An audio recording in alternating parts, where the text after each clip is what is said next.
Welcome to a quick look at our volunteer hours tracker software. This is for tracking volunteer hours or service project hours.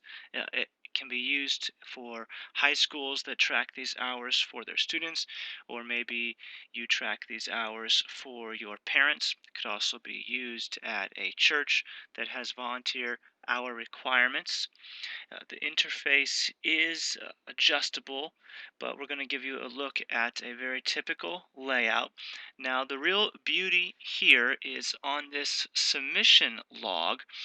Everything is very simple, and as you can see here, would work nicely on a mobile device.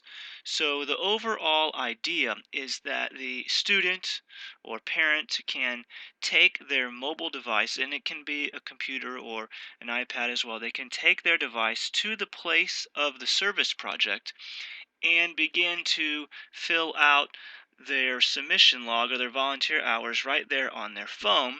And we'll go back to this view here. And you can see that as they fill it out, they can pick their school. They can enter in their student ID, the name of the service project. Maybe it was park cleanup. The date of service is populated. They could change it if need be. How many hours were served, moderator name. And here's a neat feature. This is optional, but with the moderator pin, what would happen is the student would hand his or her device, phone or tablet or computer, over to the moderator. The moderator would enter a pin that the moderator knows, that the student does not know, and that the overall administrator knows. So it sort of serves as a signature. So you enter that pin, or the moderator of the activity would enter the pin, and then the admin later, when looking over the submissions, could see whether or not that pin matched the pin that the moderator is supposed to have. This would work very well for moderators who end up moderating a lot of projects for you. Maybe they're already an approved moderator, already in your system, and so you might give them a pin. Again, this is optional. You don't have to use the moderator pin. Another option is there is a signature field here, and looks a little funny because I'm using a mouse on a computer, but on a small device you would be using your finger, and so it would look a little bit better. But just like real signatures, you would be able to get a sense whether the moderator actually signed it or not. So you could use moderator signature, you could use moderator pin, you could use both, you could use neither. It's completely up to you. There's also another opportunity to submit a photo. This could work one of many ways. One, it could be used as a verification process. So you could ask the student to take a photo of himself or herself with the service project in the background or next to the moderator actually doing service. So you see that photo come through and you have proof that the person was there. Or you could just make the photo an optional field to help you as the administrator collect photos of the particular service projects. Again, optional, but another way to verify a presence. Okay, and let's just click submit here. And then this submission has been submitted. It goes into the database. Now let's take a look at what that database looks like for you as the administrator. Okay, here we are in the back end. This is what the administrator would see. And we just have 3 students here. Obviously, you may have hundreds or over 1,000 students. One neat feature is you can search by any word that might be in the student's log. So if you just wanted to check up on Jeff, you could click Jeff and you'd see all the Jeffs. Obviously, there's only one here. If you wanted to just take a look and see how is everyone doing who graduates in 2019, you could do that. So very easy to search. You can also just click here to order. So you might say who has the most service hours. We see here on our quick little view, a little overview, student name, student ID, graduation year, total service projects, total hours served. So a quick glance here, but let's say you want to check in on Jeff in particular. You click View Student Details. Here again at the top we have an overview of Jeff's information, and now we can go in and see all of his individual submissions. We see the signature, we see the photo if it was submitted. We have the pin turned off, but if you had pin turned on, you'd see the moderator's pin number, so you could quickly glance to make sure that made sense.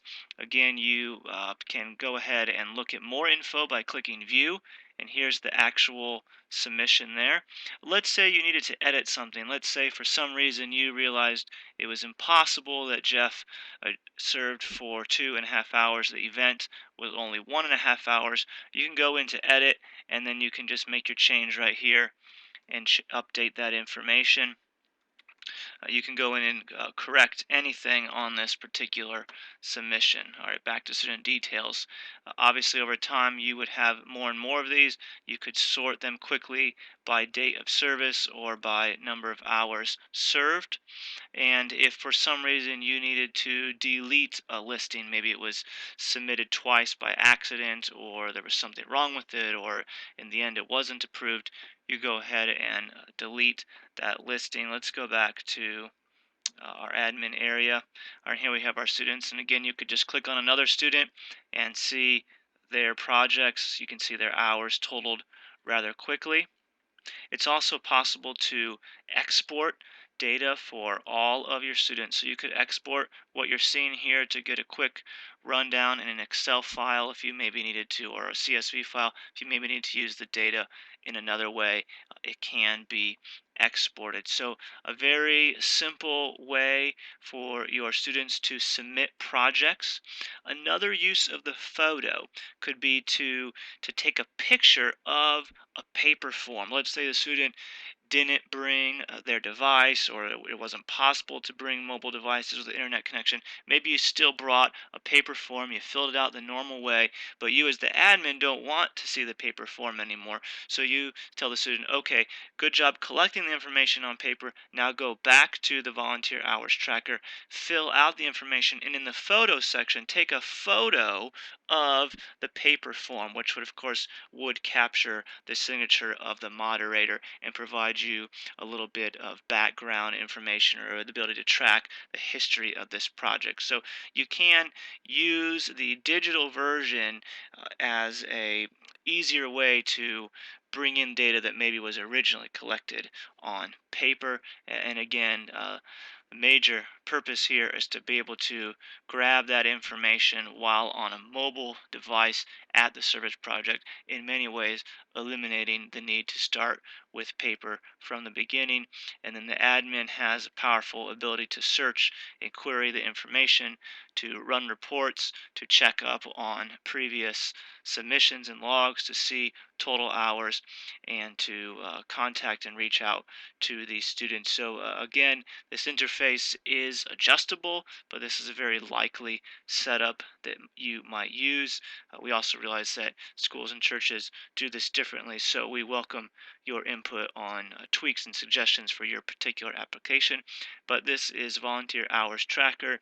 It should save you in a very large amount of time because of the way it can calculate for you, because of the way it can collect the information digitally, keep it all in one place. It also serves as an amazing tool to hand on to your successor. You no longer have to hand over boxes of folders and papers. You simply hand over a username and password, and there is all of the data. So thank you for taking this quick tour of Volunteer Hours Tracker, and we look forward to talking to you and working with you and implementing this program at your school to really save you time and to help prioritize even more the importance and value of service at your school or church or organization. Thanks so much.